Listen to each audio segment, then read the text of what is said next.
Hi, this is George Alger with the 2 Green Energy Video Report, and I am speaking with Craig Shields, who is the author of Renewable Energy Facts and Fantasies, #1 best-selling energy book on Amazon. Hello, Craig. Hi, George. All right, so today we're going to be talking about energy storage. Exactly right. And specifically, the topic is Zinc-air. What's this all about? Well, let's talk about energy storage generally and then batteries more specifically and then get to Zinc-air if we could. Good. So energy storage is about the concept that unless you consume electricity at the exact same time you generate it, you've got a problem. You need to either store it somehow or throw it away. Now, on the grid, in other words, in terms of, for instance, the lights in the studio, if the power company wants to store energy overnight, there are various ways of doing it. Currently, batteries are actually very expensive to do this. There are other options in terms of pumping water uphill or what have you. There are other ways of storing energy for the kind of power utility circumstance. In electric automobiles, obviously, there isn't. You can't have a power cord plugged into the back of your, Chevy Volt or Nissan Leaf. Or a long cord. Right. You have to be a heck of a long. So you need, if you're going to go with electricity, you need batteries.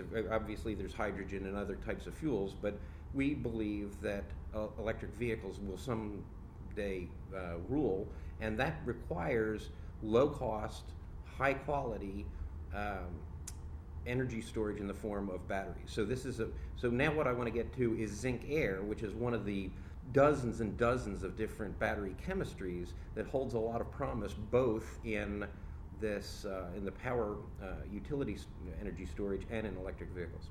Now, Zinc-air is not a term that's in common parlance regarding batteries, so how long has this actually been around? Believe it or not, everybody's talking about lithium-ion now. I presume that's what you're talking about. Believe it or not, Zinc-air has been around for decades. Wow. It has been trotted out every couple of years since I was a little kid as the comer on this thing. The issue is that there are 4 or 5 different criteria that all of which have to be met in order for a battery chemistry to be effective. It has to be inexpensive, obviously. If you're paying, right now we're paying, maybe $500 a kilowatt hour for lithium ion. So if I could say, well, I can give you this for $200 a kilowatt hour, you go, terrific.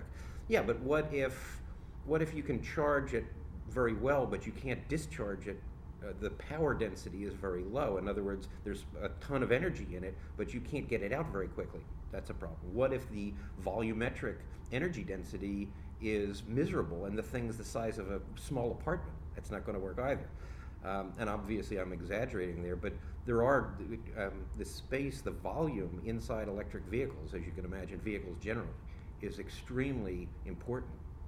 There's not. If you look under the hood of your car, you don't see a lot of extra space in there. So for all the factors you've just mentioned, as of right now, it appears that lithium-ion is the most efficient way to give energy density, energy efficiency in terms of not only charge but discharge. Yes, it meets a lot of criteria very well. Having said that, we've been working on this thing very hard.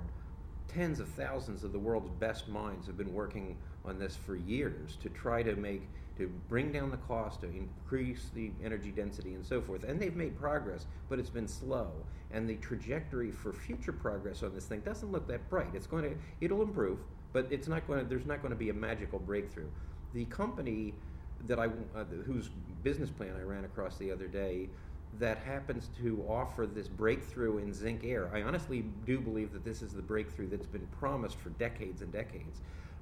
And I do think that it meets all these criteria, so I'm pretty excited about it because it means, for instance, they will be selling this product in 2013, and they've promised this, they've announced this, and I think it's very credible, at $160 a kilowatt hour. Very inexpensive, a third the price of what we're currently paying for lithium ion. And it does have issues with respect to power density, but they're not insurmountable. And they're making great progress on this thing as we speak. So I think this is a winner, personally. Well, if that's true, I would say it's going to replace lithium ion. Wouldn't that be the case? So. I believe so, especially when you think that there are lithium carbonate shortages that people talk about all the time.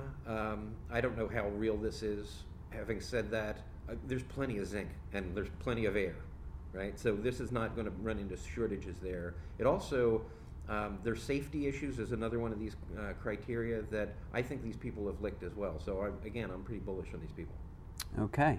So in terms of opportunity, I mean, it would seem that this would be something that investors in particular would be clamoring to get involved with. So some of these obstacles that you feel are surmountable are, I guess, not universally agreed upon as being that surmountable. Is that the case?